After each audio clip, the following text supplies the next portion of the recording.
करोति वाच लंघयते गिरिं यत्कृपातमहं वन्दे परमानन्दमाधव श्रीगुरुदीनतारिणां श्रीचैतन्यपरमेश्वरम्।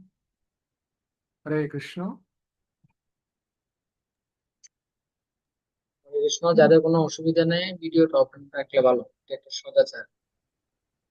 যাদের অসুবিধা নেই, যাদের অসুবিধা আছে বন্ধ রাখছে ঠিক আছে। যাদের কোনো অসুবিধা নেই ভিডিও অন করে বসলে ক্লাসটা আপনি ভালোভাবে শিখতে পারবেন এবং বুঝতে সুবিধা হবে।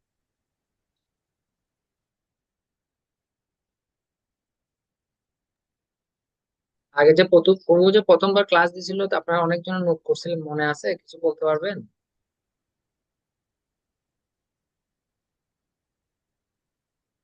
মুসলিম মাতাজির মনে আছে? আরো মনে আছে প্রথম ক্লাসের কিছুজন কিছু নোট করেছিলেন যে আপনাদের? হরে কৃষ্ণ প্রভু। প্রভু বলছিল যে স্বাস্থ্যের বিষয়ে, মানে ক- কি খাইতে হইব, মানে খাবারে কি আয়রন আছে কিনা এরকম বিষয়ে বলছিল।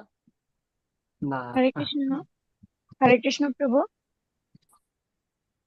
প্রভু বলছিল যে ওই বৈজ্ঞানিক জপের বৈজ্ঞানিক উপকারিতা সম্পর্কে বলা হয়েছিল। হ্যাঁ হ্যাঁ, বলো বলো, পয়েন্ট বলো।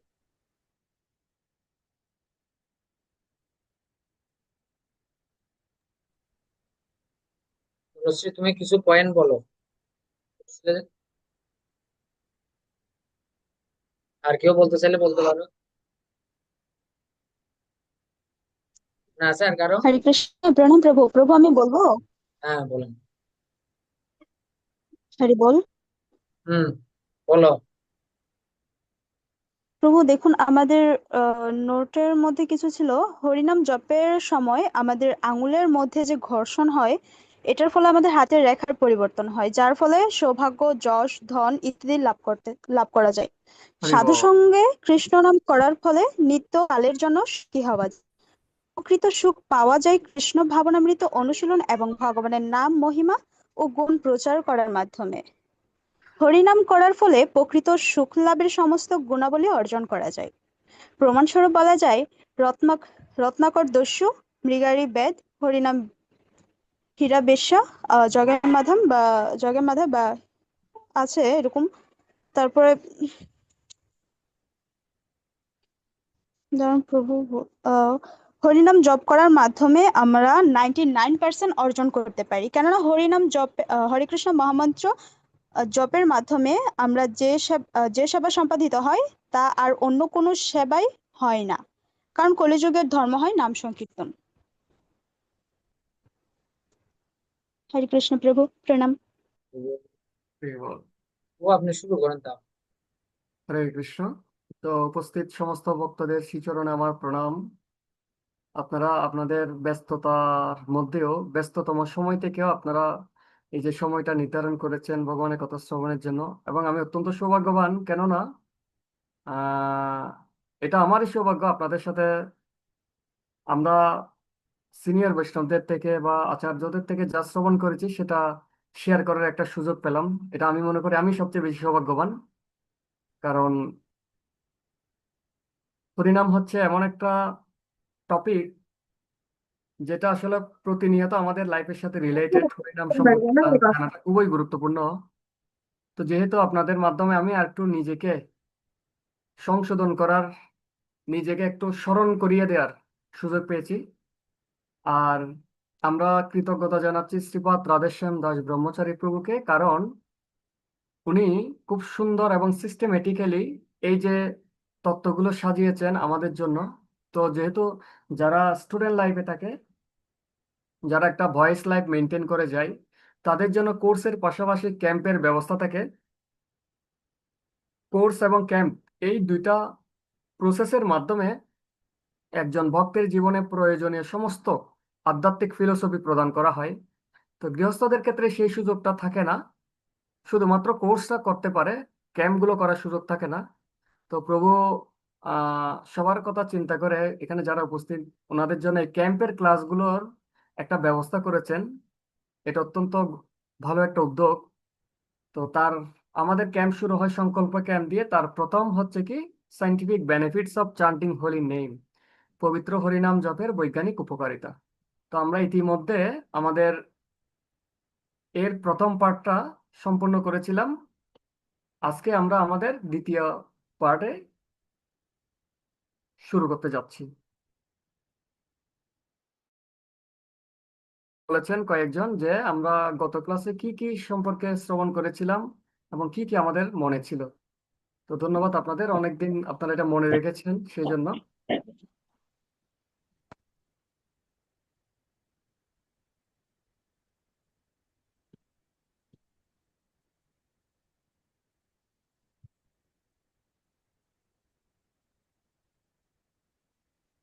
আমরা প্রথম পার্টে এতটুকু পর্যন্ত সম্পন্ন করেছিলাম, হরিনাম আমাদেরকে নির্ভীক হতে সাহায্য করে। তো আমরা আজকে এর পর থেকে শুরু করব।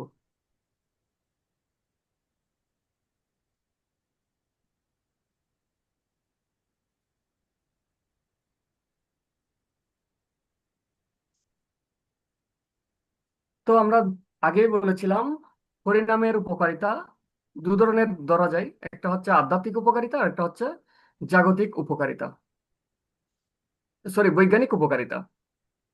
তো হরিনামের উপকারিতা হচ্ছে মূলত আধ্যাত্মিক উপকারিতা। এর মাধ্যমে যে আধ্যাত্মিক প্রাপ্তি সম্ভব হয়, অন্যান্য কোনো পন্থায় এত প্রাপ্তি সম্ভব হয় না, যা হরিনামের মধ্য দিয়ে হয়। তো আধ্যাত্মিক উপকারিতাটা একটু দূরবর্তী, হঠাৎ করে এর ফল বোঝা যায় না বা হঠাৎ করে এর ফল দেখাও যায় না। কিন্তু যেগুলো বৈজ্ঞানিক বা জাগতিক, সেগুলো ইনস্ট্যান্ট ফল দেয়। আমরা শ্রেয় এবং প্রেয় নিয়ে প্রথম পার্টে আলোচনা করেছিলাম। তো হরিনামটা হচ্ছে শ্রেয়, অনেক সময় প্রেয় নাও হতে পারে প্রাথমিক পর্যায়ে।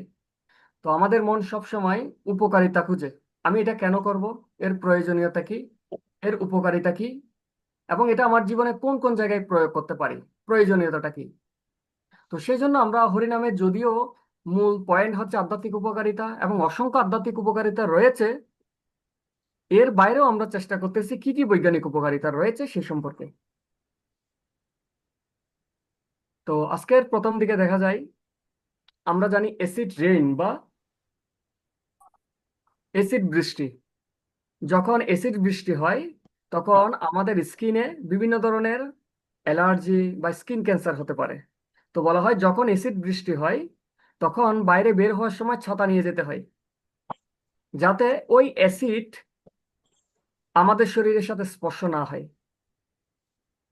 ঠিক একইভাবে শ্রীমদ্ ভাগবতমে বলা হচ্ছে, কলই দোষ নিধি রাজন অস্তি এক মহৎ গুণা কীর্তনদেব কৃষ্ণস্য মুক্ত সঙ্গ পরম ব্রজেত।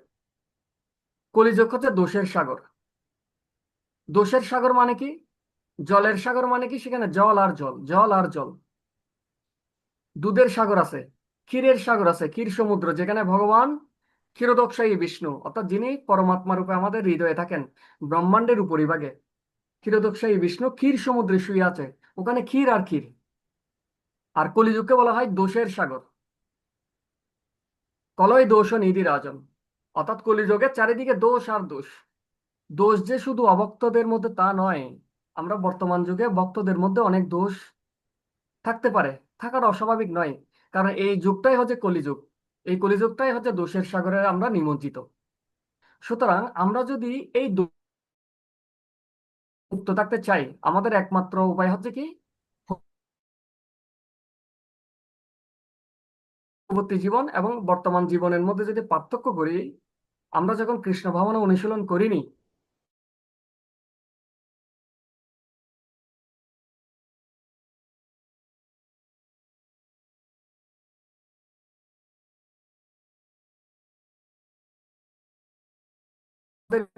ভিতরে একটা প্রচন্ড অনুশোচনা জাগে যে আমি এই দোষটা করেছি, যেটা আগে হয়তো জাগতো না। তো এইভাবে আমরা আস্তে আস্তে দোষ থেকে মুক্ত হচ্ছি, কিসের প্রভাবে?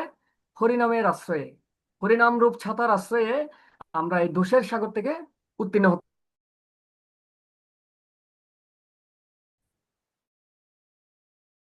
মানে দেখবেন বিভিন্ন ধরনের সংশোধনাগার রয়েছে, যারা মাদকাসক্ত তাদেরকে মাদকাসক্তি নির্মূলের জন্য নিরাময় কেন্দ্রে পাঠানো হয়। অনেক সময় কারো কারো ক্ষেত্রে, কদাচিৎ কয়েকজনের ক্ষেত্রে মাদকাসক্তি দূরে সরে যায় বা মাদকাসক্তি থেকে মুক্ত হতে পারে। আবার বেশিরভাগ আবার ফিরে আসার পর সেই একই মাদকাসক্তিতে যুক্ত হয়ে যাই। কিন্তু দেখুন আমাদের কৃষ্ণ ভাবনামৃতে 4টা বিধিনিষেধের মধ্যে একটা হচ্ছে মাদকদ্রব্য বর্জন। এই মাদকদ্রব্য যে সমস্ত হিপ্পিরা মাদকদ্রব্য ছাড়া বেঁচে থাকা কখনো কল্পনাই করতে পারতো না, সেই মাদকদ্রব্য বর্জন করা সম্ভব হয়েছে কিসের প্রভাবে? হরিনামের প্রভাবে। যেটা বিজ্ঞান, যেটা বর্তমান সোসাইটি বিভিন্ন নিরাময় কেন্দ্রে রেখেও তাদেরকে সংশোধন করতে পারছে না, শুধুমাত্র হরিনামের শক্তির প্রভাবে সেই সমস্ত বদভ্যাসগুলো থেকে আমরা নিমিষেই দূরে থাকতে পারছি। হরিনাম আমাদের সবচেয়ে বড় বিষয় হচ্ছে মিথ্যাহংকার দূর করে দেয়। আমাদের এই জগতে সবচেয়ে বড় সমস্যা হচ্ছে ইগো।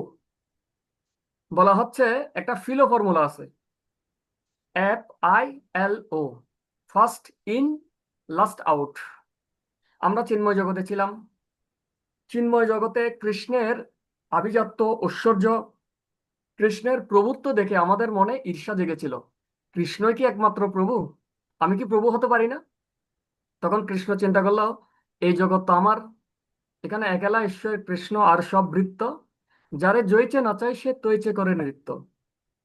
এখানে তো আমি একমাত্র প্রভু, সবাই আমাকে প্রভু মনে করবে।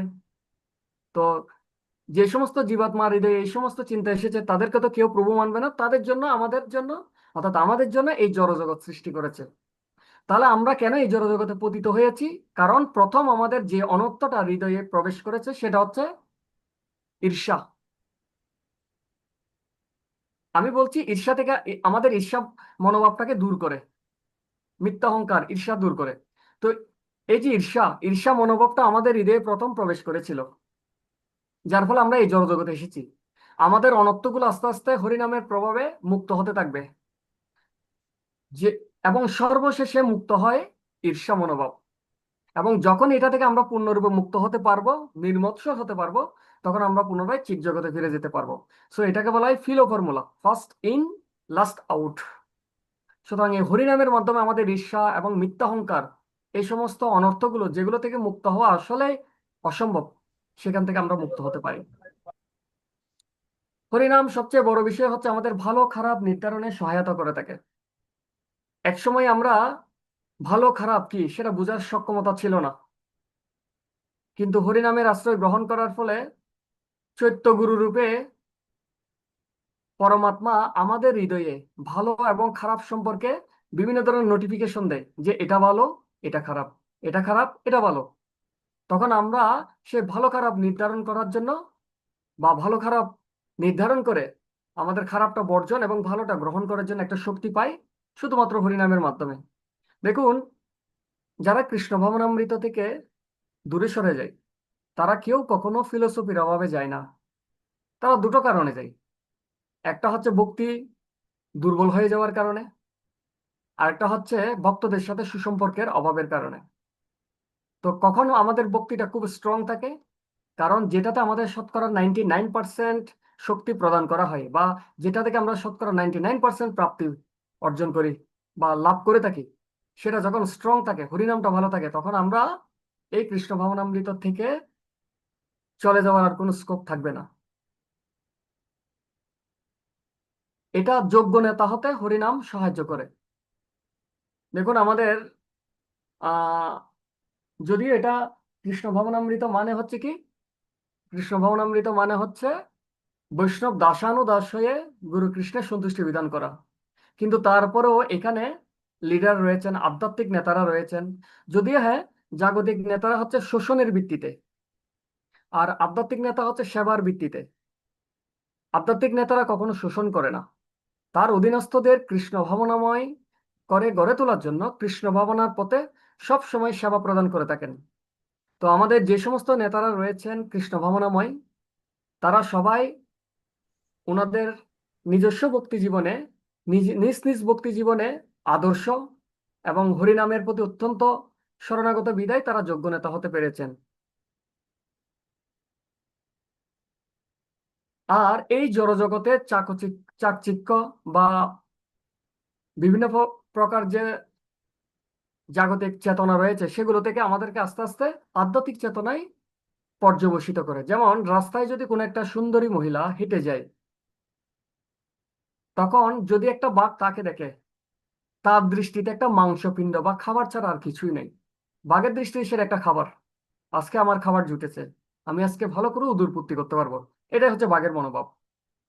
আর যখন কোনো কামুক পুরুষ সেই সুন্দরী নারীর প্রতি দৃষ্টিপাত করে, তখন সে ভোগের দৃষ্টিতে, ভোগের সামগ্রী হিসেবে নারীকে দর্শন করে।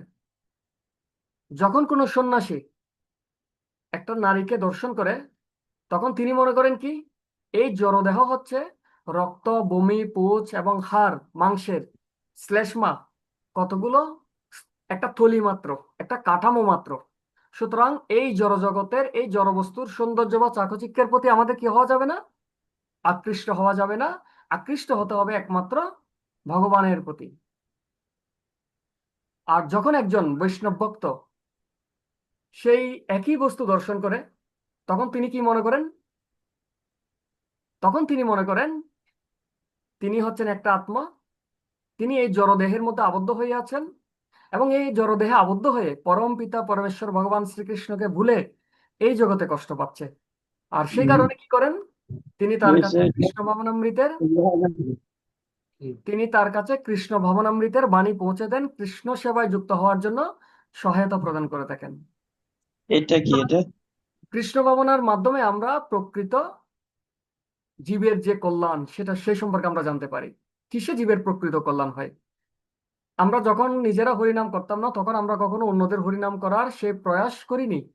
যখন আমি নিজে হরিনাম করছি, আমি ভিতর থেকে অনুভব করছি না এটাই হচ্ছে জীবের একমাত্র মুক্তি লাভের উপায়, তখন আমি কি চিন্তা করব, অন্যকে কিভাবে সেই সুযোগটা দেওয়া যায়। তো দুটো কনসেপ্ট আছে, একটা হচ্ছে আইস কনসেপ্ট, একটা হচ্ছে ক্যান্ডেল কনসেপ্ট। আইস কনসেপ্ট কি, আমাদের ফ্রিজে অনেক বরফ রয়েছে, একটা বরফকে যদি বাইরে এনে রাখা হয়, বাইরের কক্ষ তাপমাত্রার প্রভাবে, যেহেতু বরফের তাপমাত্রা হচ্ছে 0 ডিগ্রি সেলসিয়াস বা তারও নিচু হতে পারে, হিমাঙ্কের নিচেও হতে পারে, তো বাইরের কক্ষ তাপমাত্রার প্রভাবে আস্তে আস্তে সেই বরফটা গলে যায়, এবং এটা কোনো তেমন একটা কাজে আসে না। কিন্তু আমরা দেখি সেম ভাবে আরেকটা মোমবাতি বা ক্যান্ডেল, সেটাও কিন্তু গলে যায়। কিন্তু পার্থক্য হচ্ছে বরফ গল বরফ গলার ফলে আমাদের কোনো উপকার হয় না, কিন্তু একটা ক্যান্ডেল বা মোমবাতি সেটা নিজে গলে যাচ্ছে, কিন্তু আস্তে আস্তে কি দিয়ে যাচ্ছে, আলো দিয়ে যাচ্ছে। সো প্রথম যেটা, সেটা হচ্ছে সেলফ সেলফিশ মেন্টালিটি। আর ক্যান্ডেল কনসেপ্ট যেটা বলা হয়, সেটাকে তুলনা করা হয় সেলফলেস মেন্টালিটি। নিজে জ্বলে অন্যদেরকে আলো প্রদান করে যাচ্ছে, নিজে নিঃশেষ হয়ে হয়ে অন্যদেরকে আলো প্রদান করে দিচ্ছে। তো বৈষ্ণব হচ্ছে পর দুঃখে দুঃখী, নিজের জীবনের সময়গুলো অতিবাহিত করছে। আমরা সবাই আমার জীবনের সময়গুলো অতিবাহিত করছি, কিন্তু আমার জীবনে যে সময়টা আজকে পাস হয়ে যাচ্ছে, সেটা দিয়ে আমি কি অন্যের পরোপকার করছি, সেটা আমাদের চিন্তা ভাবনা করে দেখতে হবে। বৈষ্ণবরা হচ্ছে পরদুঃখী দুঃখী, তিনি নিজের জীবনের সময়, শক্তি, শ্রমগুলো দিচ্ছে কিসের মাধ্যমে, অন্যদের কিভাবে কৃষ্ণ ভাবনামৃত দান করা যায় তা, তার মাধ্যমে। যেমন আমরা শ্রী শ্রীমৎ জয় পতাকা স্বামী গুরু মহারাজের দিকে যদি তাকাই, ওনার কি কোনো দরকার ছিল, উনি এখন শারীরিক যে কন্ডিশনে রয়েছেন, ওনার দরকার পূর্ণ বিশ্রাম, তারপরও তিনি কষ্ট স্বীকার করে বিভিন্ন দেশ ভ্রমণ করে আমাদের মতো বদ্ধ জীবাত্মাদের কাছে কৃষ্ণ ভাবনার বাণী পৌঁছে দিচ্ছেন। এটাই হচ্ছে সেলফলেস মেন্টালিটি। উনি ওনার জীবনের আয়ুক্ষণ আস্তে আস্তে অতিবাহিত করছে কিসের মাধ্যমে, এই জড়জগতের জীবদের প্রতি নিঃস্বার্থ সেবা প্রদান করার মাধ্যমে। এই মেন্টালিটিটা কিভাবে আসবে, শুধুমাত্র হরিনামের শক্তির মাধ্যমে। যারা হরিনামে নিমগ্ন থাকেন, তারাই সেই নিঃস্বার্থ মনোভাব নিয়ে সেবা করতে পারেন, যেটা কোনো মেডিসিনের মাধ্যমে হবে না, যেটা কোনো বিজ্ঞান করতে পারবে না, সেলফলেস মেন্টালিটি। কিন্তু এই হরিনাম পারবে।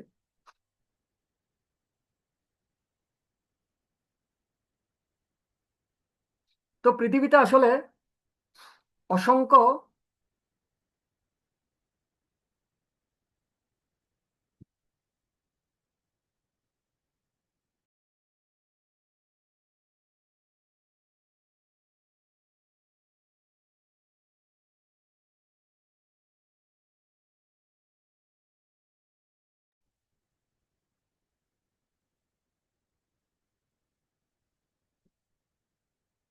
তো পৃথিবীতে দুঃখিত, আমি হরে কৃষ্ণ। জাস্ট হরে কৃষ্ণ প্রভু, হুম।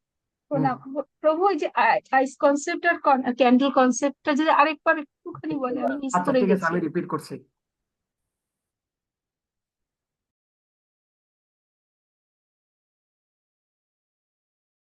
তো আপনি মুখ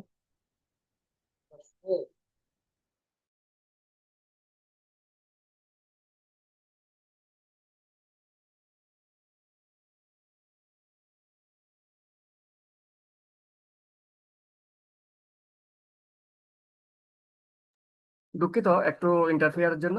আহ হ্যাঁ মাতাজি, আপনি বলছিলেন আইস কনসেপ্ট অ্যান্ড ক্যান্ডেল কনসেপ্ট। দেখুন, আইস মানে হচ্ছে বরফ। বরফ নিজেও গলে যায়, আবার একটা মোমবাতি সেটাও কিন্তু গলে যায়। বরফও গলে যায়, মোমবাতিও গলে যায়। বরফ গলে যাওয়ার প্রভাবে বা মাধ্যমে কারো কোনো উপকার হয় না, কিন্তু মোমবাতি নিজে জলে জলে নিঃশেষ হয়ে যায়। তো নিজে শুধু জলে নিঃশেষ হয় না, সাথে সাথে অন্যদেরকে আলো প্রদান করতে থাকে। তো বৈষ্ণবরা হচ্ছে একটা ক্যান্ডেলের মতো। উনি ওনার নিজের জীবনের শ্রম, সময়, শক্তিগুলো অতিবাহিত করে অন্যের উপকারের মাধ্যমে। এবং এই জগতে যত প্রকার উপকারিতা বা উপকার রয়েছে, সর্বশ্রেষ্ঠ পরোপকার বলা হয় কৃষ্ণ ভক্তির প্রচার। এটাই জীবের সর্বশ্রেষ্ঠ পরোপকার।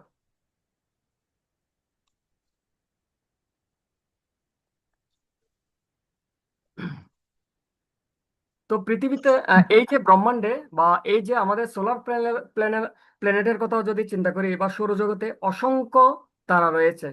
তো অসংখ্য তারা কোনো কিছুই করতে পারে না, যা একটা চন্দ্র করতে পারে। তো আমাদের আসলে পৃথিবীতে, আমাদের এই সৌরজগতে অসংখ্য তারার কোনো দরকার নেই, একটা চন্দ্রই যথেষ্ট। এবং সেটা আমরা কিভাবে পেতে পারি? হরে কৃষ্ণ মহামন্ত্রের মাধ্যমে আমরা এই এক একজন স্টার বা এক একটা চন্দ্রের মতো, চাঁদের মতো হতে পারি।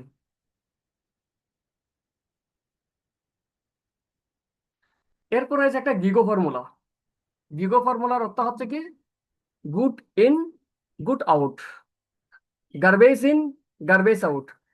আমরা আমাদের চেতনার মধ্যে, আমাদের মস্তিষ্কে যদি কোনো খারাপ চিন্তা ভাবনা ঢুকাই, সেটা আস্তে আস্তে খারাপ আচরণের মাধ্যমে আমাদের ফুটে উঠবে। যেমন আমি যা চিন্তা করব, সেটা এক সময় না এক সময় সেটা শব্দ হবে। আমি যেটা মুখ দিয়ে বলবো, সেটা এক সময় না এক সময় আমার আচরণে আসবে, আমি কার্যক্রমে পরিণত করব, অর্থাৎ প্র্যাকটিক্যালি প্রয়োগ করব, অভ্যাসে পরিণত হবে, এবং এটা কাজে পরিণত হবে। আমাদের চিন্তাটা শব্দে পরিণত হবে, শব্দটা এক সময় কাজে পরিণত হবে। আর এই কাজটা যদি আমরা দীর্ঘদিন করি, সেটা আমাদের অভ্যাসে পরিণত হবে। এক সময় এই অভ্যাসটা আমাদের কালচার বা সংস্কৃতিতে পরিণত হবে। সুতরাং আমরা যে ধরনের ইনপুট আমাদের ভিতর দিব, সেই ধরনের আউটপুট আমাদের থেকে বের হবে। আমরা যদি খারাপ কিছু ঢুকাই, খারাপ কিছু বের হবে। ভালো কিছু ঢুকালে ভালো কিছু বের হবে। যেমন দেখুন, বর্তমানে যুবক সম্প্রদায় বিভিন্ন ধরনের হেয়ার কাট স্টাইল দেয়। তারা যে মুভি দেখে সেই মুভির মতো হেয়ার কাট দেয়। তারা যে মুভি দেখে সেই মুভির মতো আচরণ করে। কারণ কেন? তাদের চেতনার মধ্যে ঢুকানো হচ্ছে এই ধরনের বিষয়গুলো।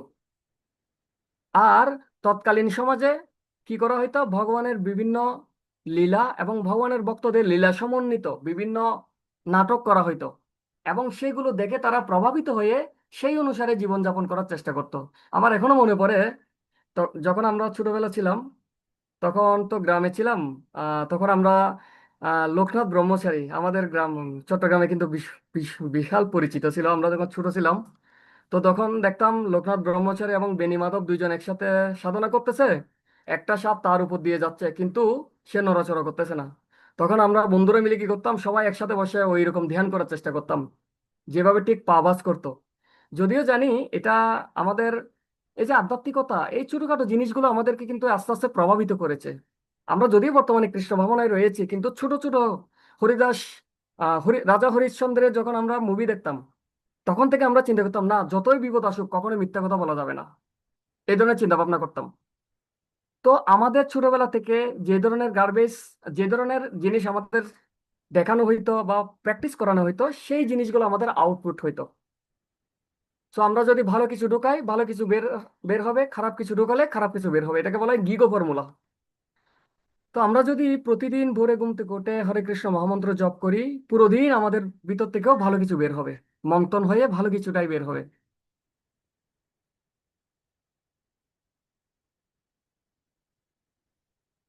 এবার হচ্ছে তিনটা ফর্মুলা আমরা বলবো: কানেক্ট, কাল্টিভেট অ্যান্ড কন্ট্রিবিউট।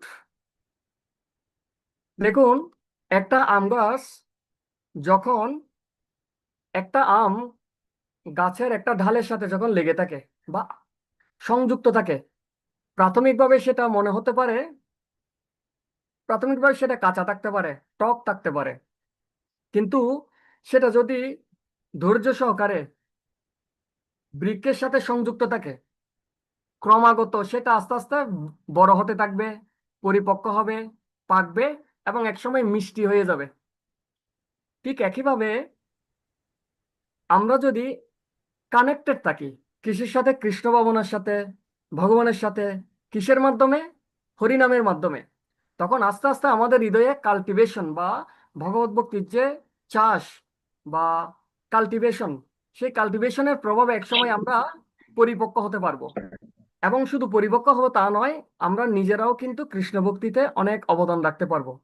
সুতরাং আমাদের সবচেয়ে গুরুত্বপূর্ণ বিষয় হচ্ছে কানেক্টেড থাকা, এবং যা আমরা করতেছি সেটা কন্টিনিউয়াস করে যাওয়া, অর্থাৎ কাল্টিভেট করা। একসময় আমরা নিজেরাও কন্ট্রিবিউট করতে পারবো, অবদান রাখতে পারবো। তো আমরা, আমাদের শিক্ষা হচ্ছে হরিনাম করা কখনো সময় নষ্ট করার মতো নয়। হরিনাম করা হচ্ছে পেন্সিলকে শার্প করার মতো।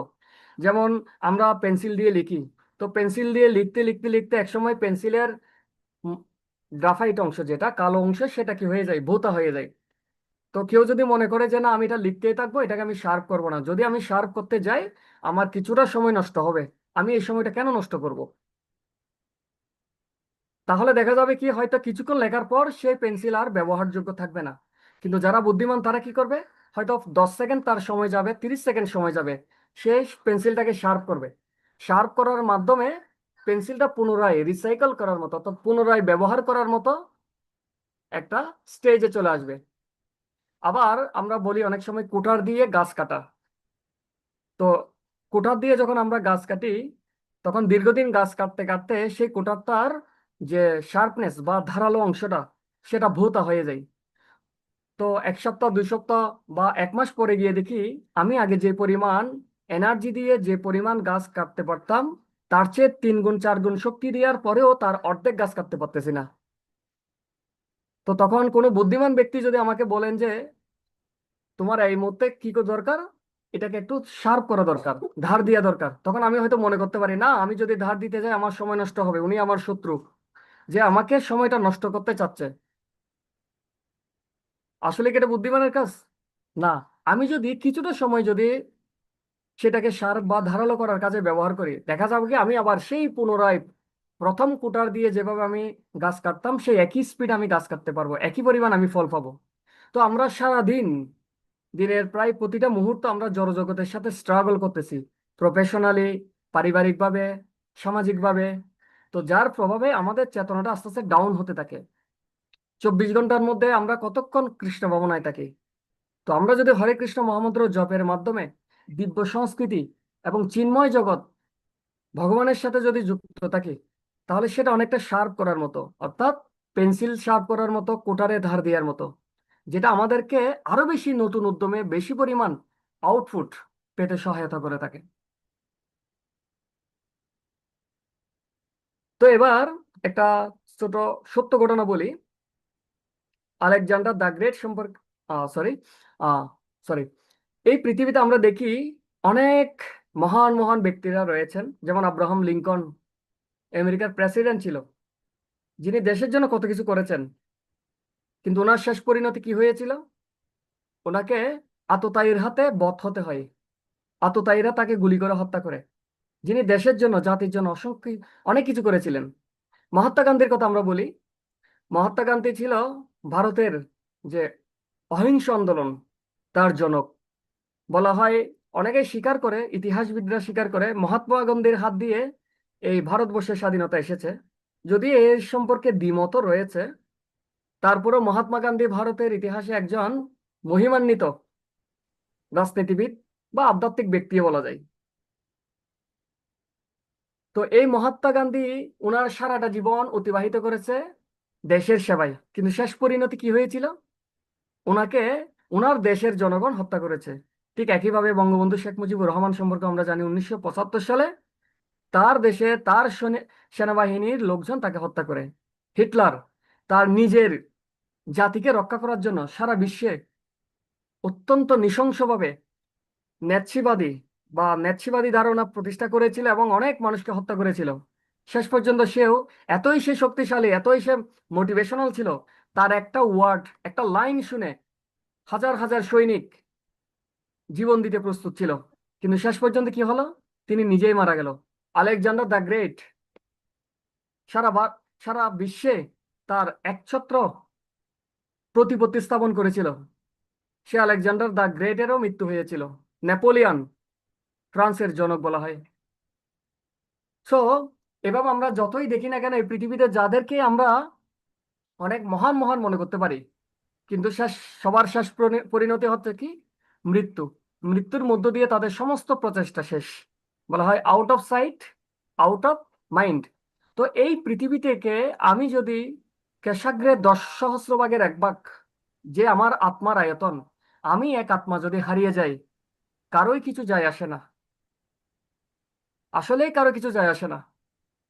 সুতরাং আমাদের চেষ্টা করা উচিত এই জীবদ্দশা থাকাকালীন আমরা যাতে ভালো কিছু করে অন্ততপক্ষে আমাদের জীবনের চরম লক্ষ্যে অর্জন করতে পারি। আমাদের সকলকে কিন্তু দাসত্ব করতে হবে, হয় কৃষ্ণের দাসত্ব, না হয় মায়ার দাসত্ব। মায়া মানে হচ্ছে কি? যা নয়, যাকে আমি সত্য মনে করছি প্রকৃতপক্ষে সেটা সত্য নয়, সেটা হচ্ছে মায়া। তো বুদ্ধিমান ব্যক্তি সিদ্ধান্ত নেবেন আমি কি মায়ার দাসত্ব করব নাকি কৃষ্ণের দাসত্ব করব। আর কৃষ্ণের দাসত্ব করার যে উপায়, তার অন্যতম উপায় হচ্ছে কি? হরে কৃষ্ণ মহামন্ত্র জপ। হরে কৃষ্ণ মহামন্ত্রের মধ্য দিয়ে আমরা ভগবান কৃষ্ণের সর্বোচ্চ সন্তুষ্টি বিধান করতে পারি। যে গল্পটা বলতে চাচ্ছিলাম, আলেকজান্ডার দ্য গ্রেট তিনি সারা বিশ্ব জয় করে বলা হয় সর্বশেষে ভারতবর্ষে এসেছিল। তো যদিও ভারতবর্ষে এসে অনেকে বলেন ইতিহাসবিদরা তিনি সারা বিশ্ব জয় করেছিলেন, কিন্তু ভারতবর্ষে এসে মশার কামড়ে তার জীবন নিঃশেষ হয়েছিল। ছোট্ট একটা মশার কামড়ে। যদিও তার মৃত্যু নিয়ে বিতর্ক রয়েছে, এক একজন এক একভাবে বলেন। এটাও একটা তত্ত্ব যে তার মৃত্যুটা একটা মশার কামড়ে হয়েছিল। তো আলেকজান্ডার দ্য গ্রেট যখন ভারতবর্ষে এসেছিল তখন তিনি শুনেছিল বৃন্দাবনে একজন সাধু রয়েছে। অনেক সুনাম ছিল ওই সাধুটার। তো তিনি চিন্তা করলেন আমি একটু গিয়ে ওই সাধুটার সাথে দেখা করে আসি। তো ওই সাধুটা একটা ছোট্ট কুটিরে সাধন ভোজন করত। তো কুটিরটা যেহেতু ছোট হয়েছিল, আলেকজান্ডার দ্য গ্রেট কুটিরের সামনে দাঁড়িয়েছিল এবং তার অনুগত সৈনিককে বলেছিল যাও সাধুকে গিয়ে বলো আলেকজান্ডার দ্য গ্রেট এসেছেন। তখন সৈনিক গিয়ে বলল সাধু, আপনার সাথে দেখা করার জন্য একজন মহান ব্যক্তি রয়েছে, এক মহান ব্যক্তি এসেছেন। বলছে কে? বলছে আলেকজান্ডার দ্য গ্রেট। তো ওই সাধুটা তখন ভগবানের সাধনায় নিমগ্ন ছিল। তো বলছে তুমি গিয়ে বলো আমি সাধনা করছি, আমি এখন বাইরে গিয়ে ওনার সাথে দেখা করতে পারছি না। তখন একই কথাটা ওই সৈনিকটা আলেকজান্ডারকে গিয়ে বললো যে উনি এখন সাধনা করছে, আপনার সাথে দেখা করতে পারবে না। তো আলেকজান্ডার চিন্তা করলো ও মনে হয় আমার নামটা বলে নাই। বলো তুমি আমার নামটা বলেছো? বলছে হ্যাঁ বলেছি। বলছে গিয়ে আবার বলো আমার নামটা একটু স্পেশালি বলো। তো উনি গিয়ে বলছে যে দেখুন উনি আপনাকে আবার যেতে বলছে, আপনি বুঝতে পারছেন কে আসছে আপনার সাথে দেখা করতে? Alexander the great. তখন তিনি একই একই কথা বলছে আমি এখন যেতে পারবো না, আমি এখন ব্যস্ত আছি। তো এরকম কয়েকবার যখন হলো আলেকজান্ডার দ্য গ্রেট অত্যন্ত রাগান্বিত হয়ে গেল যে আমি সারা পৃথিবী জয় করেছি আর আমার সাথে একটা ছোট্ট সাধু দেখা করতে আসছে না। দৌড়ে আসলো ভিতরে। ভিতরে এসে বলল যে আপনি আমার সাথে দেখা করতে এলেন না কেন? অত্যন্ত ক্রোধান্বিত হয়ে গেল। তো সাধু বলল তুমি হচ্ছে আমার দাসের দাস। সাধু সাধু বলল হচ্ছে তুমি হচ্ছে আমার দাসের দাস। You are the servant of my servant. এই কথা শুনে তো আলেকজান্ডার দ্য গ্রেট আরো রেগে গেল এবং সে তরবারি তুললো সাধুকে হত্যা করার জন্য। তখন সে চিন্তা করলো, আচ্ছা উনি আমাকে কেন দাসের দাস বললো, একটু চিন্তা করে দেখি তো। তখন জিজ্ঞেস করলো, আপনি আমাকে এই কথা কেন বললেন? তখন সাধু বললো, দেখো, কাম, ক্রোধ, লোভ, মোহ, মদ, মাৎসর্য, এই ছয় রিপু, এই ছয় রিপু হচ্ছে মানুষ এই ষড়রিপুর দাস। কিন্তু আমি সাধনার প্রভাবে এই ষড়রিপুকে আমি আমার দাস বানিয়ে রেখেছি। আমি আমার কাম, ক্রোধ, লোভ, মোহ, মদ, মাৎসর্য, এই ছয়টা রিপুর উপর আমি প্রভুত্ব করতে পারি, কন্ট্রোল করতে পারি আমি। তার মানে আমি ক্রোধকে কন্ট্রোল করতে পারি। তাহলে ক্রোধ হচ্ছে আমার দাস, আর তুমি হচ্ছে ক্রোধের দাস। তাহলে তুমি আমার দাসের, অর্থাৎ ক্রোধের দাস, অর্থাৎ আমার দাসের দাস। ক্রোধ হচ্ছে আমার দাস, আর তুমি হচ্ছে ক্রোধের দাস। তাহলে তুমি হচ্ছে আমার ক্রোধ দাসের দাস। তখন সে বুঝতে পারলো যে আসলে এই সাধুটা অনেক জ্ঞানী ছিলেন। তো এই যে সাধুরা, যারা হরে কৃষ্ণ মহামন্ত্রের আশ্রয় গ্রহণ করে, একমাত্র তারাই এই ষড়রিপু দমন করতে পারেন। যার দাস হয়ে আছে এই সমগ্র জগৎ, সেই ষড়রিপুকে দাসে রূপান্তরিত করার একমাত্র শক্তিটা আমরা পাই হরে কৃষ্ণ মহামন্ত্রের মাধ্যমে। তো রসগোল্লা কেমন সেটা আমরা যতই বর্ণনা করি না কেন, লেখালেখি করি না কেন, কোনো কাজ হবে না যতক্ষণ না আমরা খেয়ে দেখছি। হরিনাম হচ্ছে ঠিক একইভাবে, আমরা যতই বর্ণনা করি না কেন, হরিনামের যে স্বাদ, সেটা আমরা কখন বুঝতে পারবো? যখন আমরা নিজে নিজের জীবনে প্রয়োগ করব।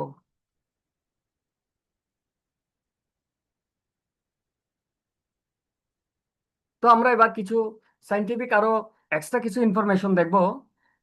যেমন শব্দের কিন্তু একটা গুরুত্বপূর্ণ প্রভাব আমাদের জীবন রয়েছে। শব্দ হচ্ছে অত্যন্ত সূক্ষ্ম একটা উপাদান, এবং এই শব্দটা সরাসরি আমাদের সূক্ষ্ম উপাদান যে মন, মনে প্রবেশ করতে পারে, এবং মনের উপর গুরুত্বপূর্ণ একটা প্রভাব রয়েছে। আমরা দেখি, যখন আমরা গ্রামে ছিলাম, তো রাস্তার পাশ দিয়ে যখন কোনো ট্রাক বা বড় গাড়ি যাইতো, আমরা যখন রাতে ঘুমাইতাম, যখন নিচে ঘুমাইতাম, অনেক দূর দিয়ে গাড়ি যাইতো, কিন্তু সেই গাড়ির যে কম্পন বা সাউন্ড, সেটা অনেক দূরে যারা নিচে ঘুমায় তারা কিন্তু অনুভব করতে পারে। অনেক উপর দিয়ে অনেক সময় দেখা যায় যুদ্ধ বিমান যায়, অনেক বিকট শব্দ করে। ওই বিকট শব্দের প্রভাবে নিচে ভূমিতে থাকা কাঁচ পেটে যায়, জানলার কাঁচ ভেঙে যায়, ফেটে যায়। তো বৃন্দাবনে যখন একবার বড় এক অসুর এসেছিল, অসুর এত জোরে চিৎকার করছিল যে অসুরের চিৎকারের প্রভাবে অনেক গোপিকাদের গর্ভপাত হয়েছিল। তাহলে শব্দের একটা বিশাল প্রভাব রয়েছে। সুতরাং সেই শব্দটা যদি দিব্য শক্তি সম্পন্ন হয়, তাহলে সেই শক্তি আমাদের হৃদয়ে, আমাদের মনে, আমাদের চেতনায় অত্যন্ত গুরুত্বপূর্ণ একটা প্রভাব ফেলতে পারে, যেটার জন্য আমরা অনেক স্ট্রাগল করছি আমাদের নিজের বদভ্যাস বা খারাপ চেতনা থেকে উদ্ধার পাওয়ার জন্য। শুধুমাত্র দিব্যধ্বনির প্রভাবে আমরা সেই স্তর থেকে ধীরে ধীরে মুক্ত হতে পারি। আপনারা দেখবেন, লেন্স, সূর্যের আলো চারিদিকে ছড়িয়ে ছিটিয়ে আছে। সূর্যের আলো যখন কোনো একটা কাগজের উপর পড়ে, সেই কাগজে কখনো আগুন ধরে না। কিন্তু কাগজের উপর যদি একটা লেন্স দেওয়া হয়, লেন্সের নিচে যদি কাগজটা দেওয়া হয়, চারিদিকে ছড়িয়ে ছিটিয়ে থাকা সূর্যের আলোকে ওই লেন্স এক কেন্দ্রীভূত করে কাগজের উপর ফেলে, যার ফলে ওই কাগজে কিন্তু আগুন ধরে যায়। অর্থাৎ ওই লেন্সের প্রভাবে চারিদিকে ছড়িয়ে থাকা আলোর শক্তিকে যখন এক কেন্দ্রীভূত করা যায়, ওই কাগজে কিন্তু আগুন ধরে যায়। এই একই থিওরি ব্যবহার করে আগেকার যুগে শত্রু জাহাজগুলো পুড়িয়ে দেওয়া হতো। বিশাল লেন্সের মাধ্যমে আলোকে ফোকাস করে শত্রু জাহাজের উপর ফেলা হতো। দীর্ঘক্ষণ ফেলার পর সেখানে উত্তাপ সৃষ্টি হয়ে জাহাজে আগুন ধরে যেত।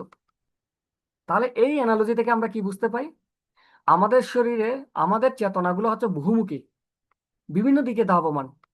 আমরা যদি নির্দিষ্ট শব্দ শ্রবণের মাধ্যমে আমাদের চেতনাটাকে একমুখী করার চেষ্টা করি, এই বহুমুখী চেতনাকে যখন একমুখী করা যায়, বিশাল একটা অর্জন আমাদের জীবনে প্রাপ্তি সম্ভব।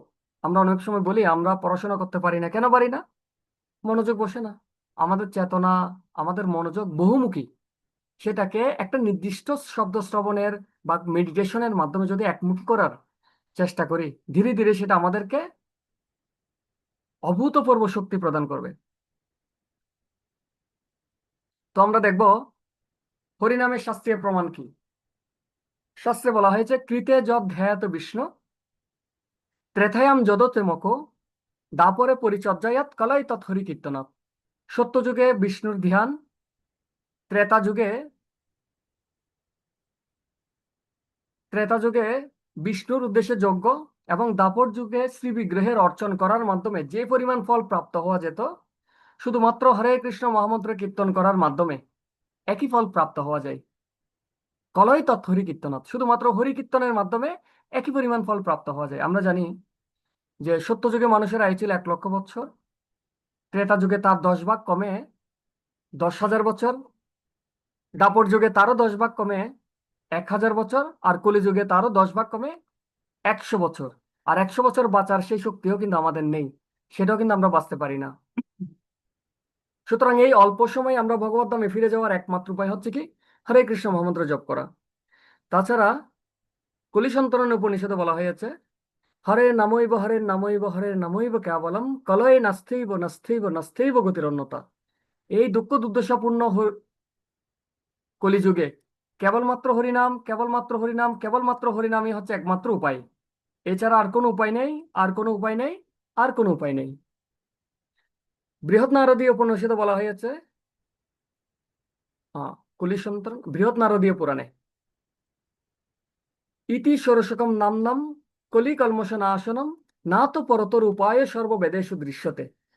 এই যে 16 শব্দ বিশিষ্ট হরিনাম, ইতি ষোড়শকম নাম কলি কলমশনাশনম, কলিযুগের সমস্ত কলুষতা বিনষ্ট করতে পারে। না তো পরতর উপায়, এর চেয়ে শ্রেষ্ঠ কোনো উপায় সর্ববেদেষু দৃশ্যতে, সমস্ত বেদ খুঁজেও পাওয়া যায় না। তো এখন আমরা দেখব, এই যে হরে কৃষ্ণ মহামন্ত্র কীর্তনের প্রভাবে আদৌ কি কেউ উপকৃত হয়েছেন, সেই সম্পর্কে আমরা একটু দেখব।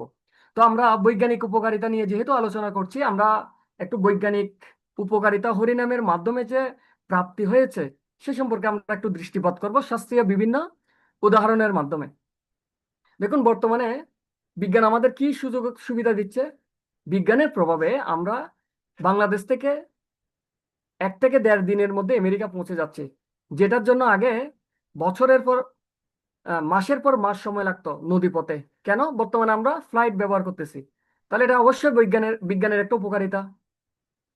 তাছাড়া আমরা দেখি কোটি কোটি টাকা খরচ করে বিভিন্ন গ্রহে, যেমন চন্দ্র গ্রহে যাচ্ছে, মঙ্গল গ্রহে রোবট পাঠাচ্ছে। কিছুদিন আগে চন্দ্রযান-3 নামক, মেবি চন্দ্রযান-3 ভারত পাঠিয়েছিল চন্দ্রের দক্ষিণ অংশে, এবং এটা কোটি কোটি টাকা খরচ করেছিল। তো এই যে বিজ্ঞান আমাদেরকে কি দিচ্ছে, এই উপকারিতাগুলো দিচ্ছে। যদি এখানে কিছু সমস্যাও রয়েছে, এই যে মহাকাশ যানগুলো বা এই যে এয়ারগুলো, ফ্লাইটগুলো কখনো কখনো যান্ত্রিক ত্রুটির কারণে ক্র্যাশ হয়। যেমন কিছুদিন আগে আমরা দেখেছি মাইলস্টোন কলেজের যে ঘটনা, একটা যুদ্ধ বিমান ভূপাতিত হয়ে অনেকগুলো বাচ্চা, অভিভাবক, কিছু টিচার সহ মারা গেল। তো যদিও বিজ্ঞান আমাদের উপকারিতা দিচ্ছে, কিন্তু এখানে কিছু সাইড ইফেক্টও রয়েছে। এরও একটু আগে আমরা যদি দেখি, এয়ার ইন্ডিয়াতে প্রায় 244 জনের মতো সম্ভবত স্পট ডেথ, যদি একজন বেঁচে গিয়েছিল। তো যদিও বিজ্ঞান আমাদের উপকারিতা দিচ্ছে, কিন্তু অপকারিতাও বা এখানে বিপদের সমূহ সম্ভাবনা রয়েছে। যাই হোক, আমরা মনে করে নিলাম উপকারিতা রয়েছে। তাহলে আমরা এই যে আমাদের আধ্যাত্মিকতা থেকে কি সেই সুবিধা পেতে পারি? দেখুন, কুকুদ্দি নামে একজন মুনি ছিল, ওনার এক কন্যা ছিল, নাম হচ্ছে রেবতী। উনি ছিল অত্যন্ত রূপবান এবং গুণবান। তো উনি বুঝতে পারছিল না কিভাবে অথবা কার কাছে তার কন্যাকে পাত্রস্থ করবেন। তখন তিনি কি করলেন? তিনি তার কন্যাকে নিয়ে চলে গেলেন ব্রহ্মলোকে। আমাদের যে 14টা ভুবন রয়েছে, উপরের দিকে যদি আমরা চিন্তা করি, আমাদেরটা হচ্ছে ভূলোক, তার উপরে রয়েছে ভূবরলোক, স্বর্গলোক, জনলোক, তপলোক, মহলোক, সত্যলোক। সত্যলোকে রয়েছে ব্রহ্মাজি। তো তিনি কোথায় চলে গেলেন? ব্রহ্মার কাছে চলে গেলেন একটা লিস্ট নিয়ে, এই পাত্রগুলো আছে, আমি কার কাছে আমার কন্যাকে সমর্পণ করব। তো ওনার কাছে মনে হয়েছিল যে কিছুক্ষণ মাত্র তিনি ভ্রমণ করেছেন, কারণ তিনি অত্যন্ত দ্রুত গতিতে গিয়েছিলেন। তখন ব্রহ্মা চিন্তা করলো, ব্রহ্মা যখন তার মনের কথা জানতে পারলো, ব্রহ্মা হাসছিল। তো ব্রহ্মাকে জিজ্ঞেস করলো, আপনি হাসছেন কেন? বলতো, তুমি যাদের লিস্ট নিয়ে এখানে এসেছো কন্যাকে পাত্রস্থ করার জন্য, তারা তো দূরের কথা, তাদের পরবর্তী প্রজন্মের পর বহু প্রজন্ম অতিবাহিত হয়ে গেছে, পৃথিবীতে 1,00,000 বছর অতিক্রান্ত হয়ে গেছে, তাদের নাম গন্ধ আর ওখানে নেই, তাদের নামে আর কেউ চিনেও না এই নামে কোনো ব্যক্তি আছে। তো তখন তিনি বুঝতে পারলেন এই তত্ত্বটা আইনস্টাইন দিয়েছে, যার নাম হচ্ছে দ্য রিলেটিভিটি থিওরি বা আপেক্ষিকতার তত্ত্ব। ওই তত্ত্বে আইনস্টাইন কি বলেছেন, কোনো বস্তুকে যদি আলোর বেগ বা তার কাছাকাছি বেগে নিক্ষেপ করা হয়, বিশেষ করে সায়েন্সের যারা বুঝতে পারবেন, তখন টাইম সংকোচন হয়, সময় সংকোচন হয়। আপনার মনে হবে 5 মিনিট আপনি অতিক্রম করেছেন, কিন্তু পৃথিবীর হিসেবে সেই টাইমটা 1000 বছর অতিক্রান্ত হয়ে যাবে। এটাকে বলে রিলেটিভিটি থিওরি, যেটা আইনস্টাইন এক 70 থেকে 80 বছর আগে আবিষ্কার করেছেন। সেই জিনিসটা সৃষ্টির আদি থেকেই আমাদের বৈদিক শাস্ত্রে আছে। তো তিনি কিভাবে গেছেন, অত্যন্ত দ্রুত গতিতে ব্রহ্মার কাছে গিয়েছিলেন, যার কারণে এই পৃথিবীতে হাজার হাজার লক্ষ বছর অতিক্রান্ত হয়ে গিয়েছিল। এবং আমাদের বিজ্ঞান বলে আমাদের ব্রহ্মাণ্ডের উপরিভাগে যেতে সময় লাগে 40,000 আলোকবর্ষ। এখন প্রশ্ন হচ্ছে 40,000 আলোকবর্ষ কতটুকু? এটা একটা দূরত্বের একক। এবার আমি বলি, আলো 1 সেকেন্ডে 3 কিলোমিটার 3 লক্ষ কিলোমিটার যায়, বা 1,86,000 মাইল 1 সেকেন্ডে। আলো যদি এভাবে 1 মিনিট অতিক্রম করে কত দূর যাবে? 1 ঘন্টা অতিক্রম করলে আরো কত দূর যাবে? একদিন অতিক্রম করলে কত দূর যাবে? এভাবে 1 বছর, আলো তার নিজস্ব গতিতে যদি 1 বছর অতিক্রম করে, যে দূরত্ব অতিক্রম করে সেটা হচ্ছে 1 আলোকবর্ষ। কি অকল্পনীয় দূরত্ব, চিন্তা করে দেখুন। এবং আমাদের বিজ্ঞান স্বীকার করেছে, আমরা যদি ব্রহ্মাণ্ডের উপরিভাগে যেতে চাই 40,000 বছর আলোকবর্ষ। এখান থেকে আমাদের ব্রহ্মাণ্ডের উপরিভাগ হচ্ছে 40,000 আলোকবর্ষ দূরে। সেই ব্রহ্মাণ্ডের উপরিভাগ ব্রহ্মলোকে কুকুরদ্বীমণি গিয়েছিলেন কিসের মাধ্যমে? কোন মহাকাশযানের মাধ্যমে? কোন বৈজ্ঞানিক মহাকাশযানের মাধ্যমে? শুধুমাত্র মন্ত্রের প্রভাবে, মন্ত্র শক্তির প্রভাবে দিব্য রথে করে গিয়েছিলেন। তখনকার দিব্য রথগুলো ছিল মন্ত্র শক্তির দ্বারা পরিচালিত। তাহলে বর্তমানে আমরা একটা এয়ার ফ্লাইট দেখে বা বিভিন্ন গ্রহে যে আমরা রোবট পাঠাচ্ছি, মহাকাশযান পাঠাচ্ছি, এটা দেখে মনে করতে পারি বিজ্ঞানের কতই না উপকারিতা। তাহলে মন্ত্রের মাধ্যমে বিজ্ঞান যেখানে পৌঁছাতে পারে না, সেখানে বুদ্ধিমণি পৌঁছে গেছেন কিসের মাধ্যমে? মন্ত্রের মাধ্যমে। এটা কি মন্ত্রের উপকারিতা নয়? তো কুকুরদ্বীমণি যখন আবার পৃথিবীতে ব্যাক করলো, তিনি পৃথিবীকে খুঁজে পাচ্ছে না কেন? পৃথিবী ততদিন অনেক চেঞ্জ হয়ে গেছে। তারপরে অনেক কষ্ট করে পৃথিবীকে খুঁজে পেল, কষ্ট করে পৃথিবীতে ল্যান্ড করলো। ল্যান্ড করার পর দেখা যাচ্ছে সব মানুষগুলো লিলিপুট হয়ে গেছে, কারণ তিনি ছিল সত্য ত্রেতা যুগের মানুষ। এসে দেখতেছে দাপর যুগ চলে আসছে। তখন কি করলো? ব্রহ্ম বলে দিছে যে তুমি যখন যাবে তখন বলরাম থাকবে, বলরামের কাছে তুমি তোমার কন্যাকে সমর্পণ করবে। তখন বলরাম দেখলো যে তার হবু স্ত্রী হচ্ছে অনেক লম্বা তার চেয়ে। তখন তিনি হল দিয়ে টেনে তাকে ছোট করলেন, ব্রহ্ম বলরামের সাইজ করে দিলেন। এবং তিনি হচ্ছেন রেবতী মাতা, বলরামের স্ত্রী। তো দেখুন, এই যে মন্ত্রশক্তির প্রভাবে বিজ্ঞান যা পারছে না, সেটা করিয়ে দেখেছেন আমাদের মুনি ঋষিরা। কর্দম মুনির কথাই না হয় বলি। কর্দম মুনি বিবাহ করার পর, মনুর কন্যা আহ দেবাহুতিকে বিবাহ করার পর বছরের পর বছর ধ্যানে মগ্ন ছিল। উনি চোখ খুলে দেখছে কি, যখন ধ্যান সম্পন্ন হলো, তার স্ত্রী অত্যন্ত কি হয়ে গেছেন? রুগ্ন হয়ে গেছে, অত্যন্ত রুগ্ন হয়ে গেছেন, এবং শরীর একদম মানে কি ভেঙে পড়েছে। তো তিনি কি করবেন? একটা ডক্টরের কাছে নিয়ে যাবেন, একটু মেডিসিন খাওয়াবেন। আবার যদি একটু মোটাসোটা করা যায়, বর্তমানে অনেক আয়ুর্বেদিক ওষুধ আছে যে মোটা হওয়ার বা শুকিয়ে যাওয়ার। তো নিশ্চয় হয়তো উনি ওনার কাছে যাবেন, বিজ্ঞানের সহায়তা নেবেন। উনি কিছুই করেন নাই। উনি মন্ত্র শক্তির প্রভাবে এক সরোবর তৈরি করেছেন। ওই সরোবরে ডুব দেওয়ার সাথে সাথে শত শত দাসী সমন্বিত একদম অত্যন্ত আগের সেই রূপ ফিরে পেয়েছে কে? মাতা দেবহূতি। এটা কি মন্ত্রের বৈজ্ঞানিক উপকারিতা নয়? বিজ্ঞান পারছে না আমাদের বার্ধক্যকে রোধ করতে, আর মন্ত্র শক্তির প্রভাবে সে বার্ধক্যকে পরাজিত করে সেই পুরনো রূপ ফিরিয়ে দিয়েছে কে? কর্দম মুনি।